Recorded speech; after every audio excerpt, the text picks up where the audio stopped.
Some of the lams had grips that really forced our hand into a certain position. We didn't like that. We liked the flexibility of being able to move around the handle as we best saw fit. The more you choke up, the better control you have. This lam, we could really choke up comfortably and hold on to this flat surface right here. Not all of them allowed for that. So that's another reason why this won our testing. If you're just starting out, we suggest you start with a dough that goes in the oven cold, like our almost no-knead bread.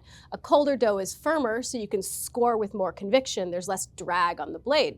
A light layer of flour can also help reduce friction and really make your patterns stand out.